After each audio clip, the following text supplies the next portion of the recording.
Footpath का खाना खाने वाली अमीर देवरानी। चारू नई शादी करके अपने ससुराल आती है और चारू के आने से ससुराल वाले सब बहुत खुश होते हैं। मेरी दूसरी बहू भी आ गई, अब तो परिवार पूरा हो गया। हाँ माँ जी, आप बिल्कुल सही कह रही हो। बहू, आज शाम को तू ही खाना बना दियो। आज शाम को हम सब मिलकर खाना खाएंगे और हाँ, खाने में कुछ अच्छा बना दियो। मटर पनीर, पुलाव, बिरयानी, ऐसा कुछ। नई बहू आई है अमीर घर से, इसलिए उसे ऐसा ना लगे कि वो यहाँ आकर फंस गई। ठीक है माँ जी, आप चिंता मत कीजिए, मैं सबके लिए कुछ अच्छा ही बनाऊंगी। शाम के समय चारू सबकी नजर से बचकर फुटपाथ पर एक ठेले के पास चली जाती है। भैया, छोले भटूरे खिला दीजिए। ठेले वाला जल्दी से चारू को एक प्लेट छोले भटूरे खाने को देता है। छोले भटूरे खाने के बाद चारू 100 का नोट ठेले वाले को देती है। मैडम जी, आज कुछ ही ग्राहक आए थे और सबने बड़े नोट ही दिए हैं। आपके पास 20 रुपए खुले हो तो दे दीजिए। नहीं भैया, खुले तो नहीं है, बस यही 100 का नोट है मेरे पास तो। मैडम जी, फिर आप बाद में ही दे दीजिएगा, कभी यहाँ से आते जाते। अब खुले तो मेरे पास भी नहीं है। भैया, बाद में क्यों, आप पूरे रख लीजिए। आज मेरी शादी हुई है इसलिए मैं खुश हूँ काफी। वैसे भी आप किसी अनजाने पर इतना भरोसा कर रहे हैं, मैं तो अक्सर ही फुटपाथ पर खाना खाती हूँ। चारू पूरे 100 का नोट ठेले वाले को पकड़ा कर घर आ जाती है। तभी अनीता कहती है, अरे बहू, तू बाहर कहाँ से आ रही है? तू तो अभी तक घर पर ही थी। माँ जी, दरअसल मैं यूं ही टहलने गई थी। हाँ, सुबह से तू अपने कमरे में ही थी, तेरा मन नहीं लग रहा होगा। चल, अच्छा ही हुआ तू थोड़ा टहल के आ गई। अब हम सब साथ में खाना खाते हैं। सब लोग खाना खाने बैठ जाते हैं। चारू, तुम काफी अमीर घर से आई हो, हमें ये नहीं पता वहाँ तुम कितना अच्छा खाती थी, लेकिन हम मिडिल क्लास के लोग हैं, हमसे जितना हो पाया हमने उतना करने की कोशिश जरूर की है। माँ, आज तो इतना अच्छा खाना बनाया, मुझे पुलाव दो ना। सब लोग खाना खा रहे होते हैं, लेकिन चारू की प्लेट में बहुत कम खाना होता है। बहू, क्या हुआ? तूने पहले ही इतना कम खाना लिया है और अब जो खाना लिया है वो भी नहीं खा रही है तू। नहीं माँ जी, ऐसा कुछ नहीं है, मेरा खाना खाने का मन नहीं है। कोई बात नहीं चारू, तुम जितना खा पाओ उतना खा लो। अब ऐसे ही चारू अक्सर करने लग गई थी। चारू हमेशा ही अपने घर वालों से छुपकर फुटपाथ पर खाने जाती है और घर में बिल्कुल खाना नहीं खाती। अच्छा हुआ किसी ने बाहर जाते हुए नहीं देखा, वरना सवाल करने लग जाते। चारू फुटपाथ पर आराम से खाना खा रही होती है कि तभी सोनू अपनी चाची को देख लेता है। माँ, वो देखो, चाची कचौरी खा रही है। चारू फुटपाथ पर खाना खा रही है, लेकिन चारू घर पर तो बिल्कुल भी खाना नहीं खाती है, फिर यहाँ क्यों? निधि वहां से कुछ नहीं कहती और सीधा घर आ जाती है। कुछ देर बाद चारू भी घर आती है। चारू, तू बाहर से कहाँ से आ रही है? किसी को बताया भी नहीं जाने से पहले? अभी तो गई थी माँ जी, बस यहीं टहल रही थी। तुम झूठ क्यों बोल रही हो? तुम बाहर फुटपाथ से कचौरी खा रही थी। तुम इतने अमीर घर से आई हो और तुम फुटपाथ से खाना खाती हो, और शायद यही कारण है ना कि तुम रोज घर पर खाना नहीं खाती और कभी कभी खाने से मना ही कर देती हो। हाँ तो क्या हुआ, मुझे फुटपाथ का खाना पसंद है, और इसमें अमीर घर का क्या? आप लोग ज्यादा मत सिखाओ। चारू इतना बोलकर वहां से चली जाती है और अब रोज ही फुटपाथ पर खाने लगती है। कुछ दिनों बाद चारू सबके पास जाती है। आप सबने खाना तो नहीं खाया ना? नहीं, अभी तो किसी ने खाना नहीं खाया, मैं खाना बनाने ही जा रही थी। क्यों, क्या हुआ? आज हम सब बाहर खाना खाने जा रहे हैं। सच में चाची? हाँ बिल्कुल। चारू सबको बाहर खाने पर लेकर जाती है, लेकिन फुटपाथ पर ही एक ठेले से सबको नान खिलाने लगती है। ये क्या चाची, इतनी अमीर घर से आई हैं, मुझे लगा चाची किसी बड़े होटल रेस्टोरेंट में लेके जाएंगी, हमें महंगा महंगा खाना खिलाएंगी, लेकिन चाची तो हमें यहाँ ठेले पर ले आई।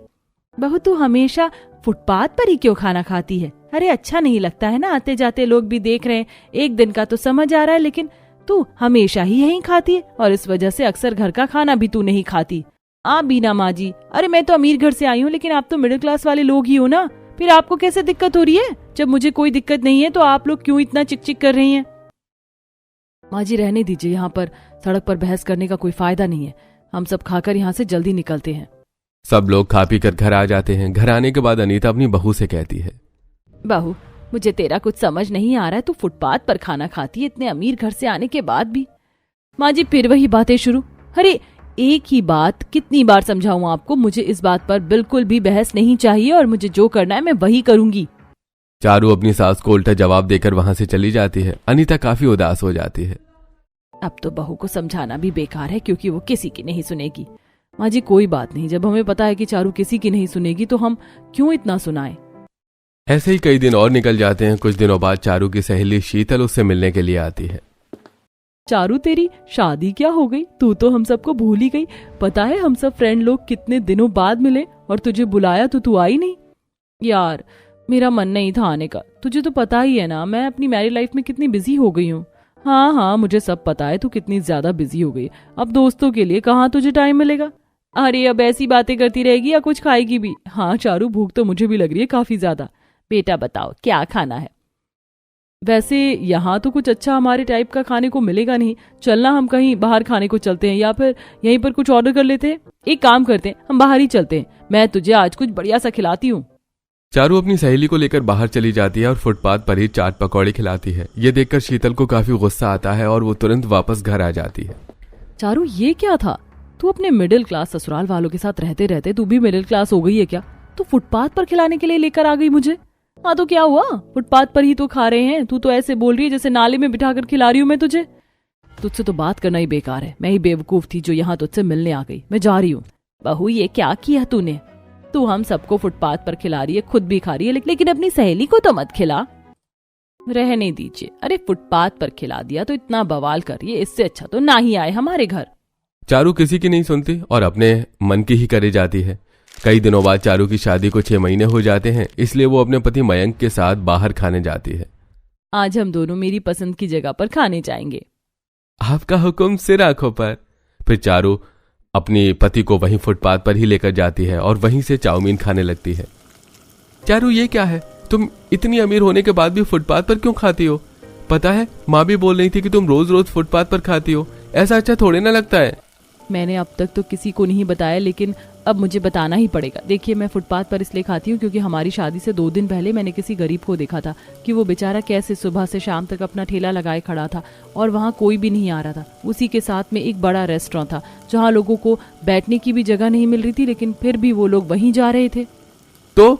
तो यही कि मैं इतनी सक्षम हूँ, मैं किसी का पेट भर सकती हूँ, किसी के 4 पैसे की कमाई करवा सकती हूँ, तो मैं क्यों ना करूँ। और अगर इस बारे में लोग मुझे ये बोलते हैं कि मैं फुटपाथ पर खाना खाती हूँ तो मुझे इसमें कोई ऐतराज नहीं है। चारू मुझे तुम पर गर्व है। तभी पीछे से चारू के ससुराल वाले भी आ जाते हैं। बहू तेरे इस काम के पीछे इतनी बड़ी अच्छाई छुपी थी, तूने हमें क्यों नहीं बताया? वो कहते हैं ना नेकी कर दरिया में डाल, तो मैं नहीं चाहती थी कि मेरे किसी भी काम के बारे में किसी को पता चले, लेकिन अब पता चल गया है तो अब प्लीज आप लोग मुझे फुटपाथ पर खाना खाने के लिए मत रोकिएगा। अरे बिल्कुल भी नहीं। अब तो अपनी अमीर देवरानी के साथ मैं भी फुटपाथ पर ही खाना खाया करूंगी। इसी के साथ अंत में गलतफहमियां भी दूर हो जाती हैं और चारू की अच्छाई के बारे में भी सबको पता चलता है। अरे गंगा अब इतना सोच विचार क्या कर रही है? चिराग लेकर भी ढूंढेगी तो ऐसा अमीर विदेशी लड़का तुझे तेरी गरीब बेटी के लिए नहीं मिलेगा। तुम्हारी बात सही है शांता बहन, लेकिन विधि मेरी इकलौती बेटी है और बस मेरे मन की एक इच्छा है कि मेरी विधि शादी के बाद सदा मेरी आंखों के सोंझे रहे। मैंने कभी सोचा नहीं था कि अपनी बेटी को इतना दूर 7 समुंदर पार भेजूंगी। ऐसा बोलते हुए गंगा डबडबाई आंखों से सर झुकाए बैठी विधि को देखती है। तभी लालची बिचौलन शांता मक्खन लगाते हुए कहती है, अरे गंगा बेटियां तो होती ही पराया धन है। एक ना एक दिन विधि को तुझसे दूर तो जाना ही पड़ेगा, अपना घर अपनी दुनिया बसाना ही पड़ेगा। हे भगवान, पता नहीं ये रिश्ता करवाने के लिए मुझे और कितने पापड़ बेलने पड़ेंगे, वरना तो आई हुई लक्ष्मी चली जाएगी। असल में बिचौलन शांता ने नयनतारा और रौनक से रिश्ता करवाने के लिए नोट लिए थे। उसका धंधा ही यही था। आंटी जी मैं आपकी उलझन समझ सकती हूँ, मगर एक बार शादी हो जाए फिर हम आपकी बातचीत विधि से कराते रहेंगे। वहाँ हमारा बड़ा घर बार बिजनेस सब कुछ है। बस विधि जैसी सुलझी हुई लड़की की तलाश थी। आपकी बेटी राज करेगी और हमें दहेज भी नहीं चाहिए। शादी का खर्चा भी हम करने को तैयार हैं। अच्छा तो फिर ठीक है, मुझे रिश्ता मंजूर है। तो फिर अभी ही मंगनी कर लेते हैं और फिर चटमंगनी पट शादी करके मैं विधि को अपनी देवरानी बना के ले जाऊंगी। नयनतारा को इतनी जल्दबाजी मचाते देखकर गंगा उसे शक की निगाहों से देखने लगती। रौनक विधि को अंगूठी पहनाने ही वाला होता है, तभी एकदम से विधि का पिता शंकर गुस्से में आग बबूला होकर अंदर आता है। ठहर जाओ, ये रिश्ता नहीं होगा। इससे पहले कि मैं अपना आपा खो दूं, शांता मैं दोगले रिश्तेदारों को लेकर उल्टे पांव मेरे घर से निकल जाओ। अजीब बात क्या है, द्वार पर आया इतना अच्छा खासा रिश्ता क्यों ठुकरा रहे हो? हमारी विधि का भाग्य संवर जाएगा। गंगा हमारी बच्ची का भाग्य संवरेगा नहीं बल्कि फूट जाएगा, क्योंकि ये आदमी पहले से ही 2 शादी कर चुका है और ये नीच औरत इसको खुद की भाभी बता रही है। ये इसकी पत्नी है। ये दोनों मिलकर गरीबों की बेटी को शादी करवा के विदेश ले जाकर बेचने का काम करते हैं। ये सुनकर गंगा के पैरों तले जमीन खिसक जाती है। वहीं लड़के वाले भी 9-2-11 हो जाते हैं। इस बार भी हमारी विधि का रिश्ता होते होते रह गया जी। गंगा, भगवान का शुक्रिया अदा करो जो ये शादी नहीं हुई, वरना हमारी विधि की जिंदगी नरक बन जाती। मगर विधि के बापू, आखिर कब तक हम जवान बेटी को घर में बिठा कर रखेंगे? अब तो अड़ोसी पड़ोसी भी ताने मारने लग गए हैं। जहाँ देखो दहेज के कारण बात कट जाती है। इससे अच्छा तो ऊपर वाला गरीब की कोख में बेटियां दे ही ना। चुप हो जाओ गंगा। ऊपर वाले ने कहीं ना कहीं हमारी गरीब बेटी का भी जोड़ी बंधन लगाया होगा। कहीं तो उसका संजोग लिखा होगा। मैं काम पर जा रहा हूँ। पंडित जी, आखिरकार कब मेरे देव की शादी का संजोग बनेगा बताइए ना। मेरा मन उसके विवाह के लिए बहुत चिंतित रहता है। पंडित जी देव की जन्म कुंडली देखकर कहते हैं, वसुंधरा जी, देव की कुंडली में शादी का लगन जागने वाला है। केवल इतना ही नहीं, उसे मनचाही जीवन संगिनी मिलने का योग है। लेकिन लड़की किसी राजघराने की नहीं बल्कि गरीब होगी। यह सुनकर बड़े आलिशान महलों की मालकिन वसुंधरा देवी खफा मिजाज में कहती है, पंडित जी एक बार फिर से कुंडली देखिए। इतना बड़ा रजवाड़ा खानदान है हमारा। अपने देव के लिए मैं अमीर खानदान से बहू चुनकर लाऊंगी, क्योंकि हमारे रजवाड़ी खानदान में शादी राजपुताने में होती है, किसी भी जात बिरादरी में नहीं। वसुंधरा जी, आज तक मेरी भविष्यवाणी कभी खाली नहीं गई, इस बार भी नहीं जाएगी। अच्छा, मैं चलता हूँ। 100 बीघे महल की ठाठ बाट की महारानी वसुंधरा वसूलों की पक्की थी। उसके शब्द पत्थर की लकीर थे। शंकर उसी महल में माली था और बाग बगीचे की रखरखाव किया करता था। शंकर काका, लाइए, आज मैं फूलों में पानी दे देता हूँ। अरे नहीं नहीं कुंवर सा, अगर मालकिन ने देख लिया तो अनर्थ हो जाएगा। मैं कर लूंगा। माँ कुछ नहीं कहेंगी, अब करने दीजिए। शंकर महल में माली था, लेकिन रंजीत और उसके दोनों बेटे देव और अर्जुन उसका बहुत आदर करते थे। एक दिन शंकर की तबीयत खराब हो जाती है। अजी क्यों उठ रहे हो? सो जाओ। नहीं गंगा, मुझे महल जाना है, नहीं तो मालकिन खिसिया जाएंगी। पिताजी, ऐसी भी क्या नौकरी जिसमें इंसान को बीमार पड़ने की इजाजत भी नहीं? जब तक आप ठीक नहीं होते मैं आपकी जगह जाऊंगी। विधि महल आ जाती है। उसके सुंदर रूप को वसुंधरा देखती रह जाती है। अरे ओ गरीबजादी लड़की, कौन हो तुम? अंदर किसने आने दिया? जी वो मैं माली शंकर की बेटी हूँ। आज बापू की तबीयत ठीक नहीं है तो मैं बगीचा साफ करने आई हूँ।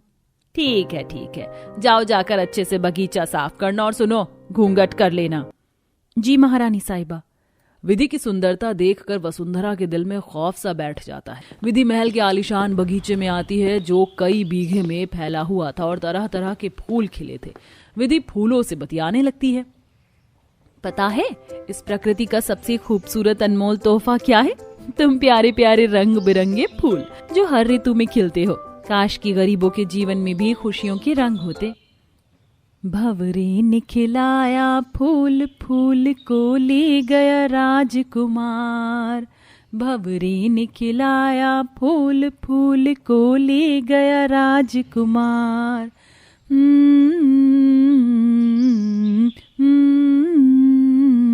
विधि की गुनगुनाने की मधुर आवाज सुनकर देव आ जाता है और पुराने से बेरंग सलवार कमीज में उसकी रूप की सादगी देव के दिल में अलग छवि बना लेती है।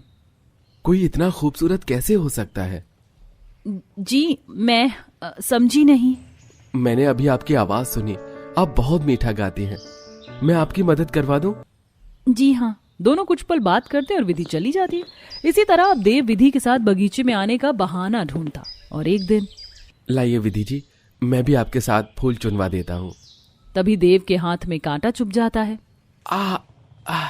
मेरा हाथ। देव जी आप ठीक तो है ना? दूर खड़े होकर देव के पिता रंजीत ये नजारा देखकर विधि को अपने रजवाड़े खानदान की बहू बनाने की इच्छा वसुंधरा को बताते हैं।